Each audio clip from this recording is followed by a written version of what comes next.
Throughout the election campaign, I think from all the parties, we consistently heard about austerity. And, there seemed to be parties lining up on saying that we needed less austerity or no austerity. Yeah. Conservatives were painted as the party of austerity. The Institute of Fiscal Studies, when you look at what they've said in terms of analysing the parties, have essentially said that the SNP's policy would simply mean, fiscal policy, would simply mean a longer period of austerity, but not quite so austere as maybe some of the others. What's your response to that? Yeah.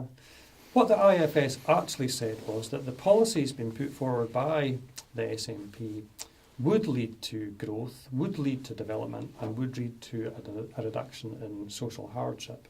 That often hasn't been communicated. But I think the wider point is that question about, is austerity potentially effective in terms of rejuvenating an economy and allowing it to recover after a financial crash? And I would suggest it's not. I believe that there is no example of austerity ever having been effective in terms of creating an economy, creating growth, and creating security and prosperity for all. Austerity, the idea that somehow you're going to grow by cutting, I don't believe works. I think, the example I always come back to is America in the 1930s and the Great Depression, as it was called there, where their economy was in crisis and had crashed. There was huge unemployment, there was huge hardship. People were literally starving on the streets, homelessness had gone through the roof. It was a very, very difficult time. The solution to that problem was Franklin Delano Roosevelt, who was elected as president, who came in and implemented a policy of what was called the New Deal. Now, later on, Tony Blair took those words and implemented something that was quite different. But if we go back to Roosevelt's New Deal, Roosevelt invested in people. He invested in the infrastructure in America. He spent huge amounts of money employing people, lifting them out of hardship and giving them opportunities. And Roosevelt, in just a few short years, turned America around and turned America into the most powerful nation state that the world has ever seen in just a few short years.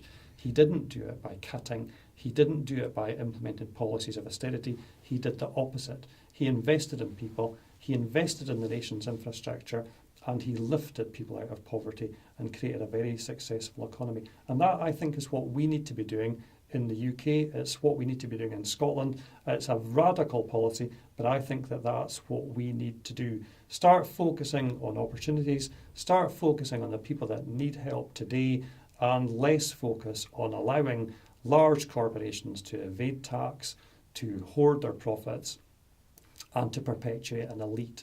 That won't work, but that is what austerity is focused on at the moment.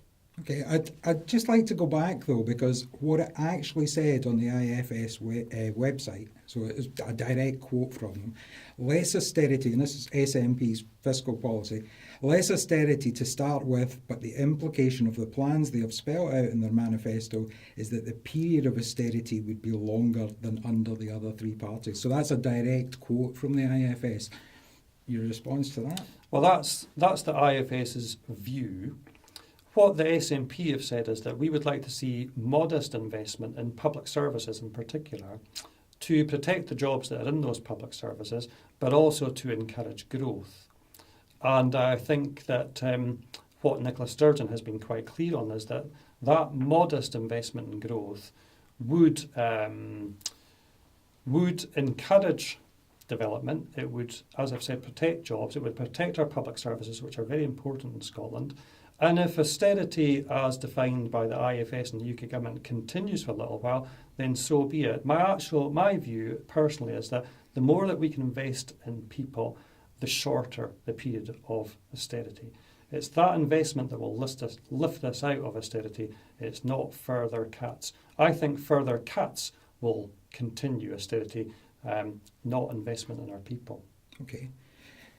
But if we look at what the electorate across the UK has decided, they were essentially, if you look at the national debt as a proportion of the national income, they were presented with the choice of between now and 2020, cutting that national debt to 72% of national income.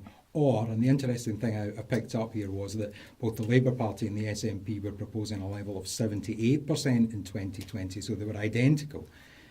The electorate across the UK has gone for the 72% by voting for the Conservatives. Is that not just a sensible approach? Let's get our debt down quicker. Well, no, I don't think it is. I mean, I think we need to make a difference here between the deficit and the national debt. Now, during the last Parliament, the national debt rose from roughly about 750 billion to almost 1.6 trillion pounds. So the national debt, let's make no mistake on this, the national debt is increasing. The UK government is borrowing money to finance its day-to-day activities within the UK. They are at the same time trying to persuade us that the deficit, the annual deficit, is going down.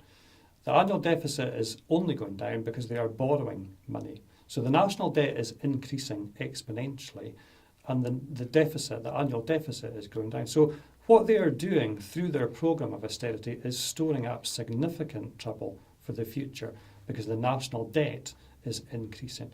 We're now at the point where the national debt is arguably unsustainable. It's certainly beyond the level of debt that Greece has, and Greece is widely considered to be bankrupt. So back to this idea of austerity. Austerity is being funded by borrowing. It's been funded to prop up that low-wage economy that we've talked about already. It's been funded to supply in-work benefits to people that are on low wages and so on and so forth. It's been funded to contribute to tax rebates for very wealthy people. It's been funded to allow large corporations to evade tax. Something fundamental is going wrong here. The deficit might be going down, it's marginal, but the national debt is going through the roof. It is spiralling out of control.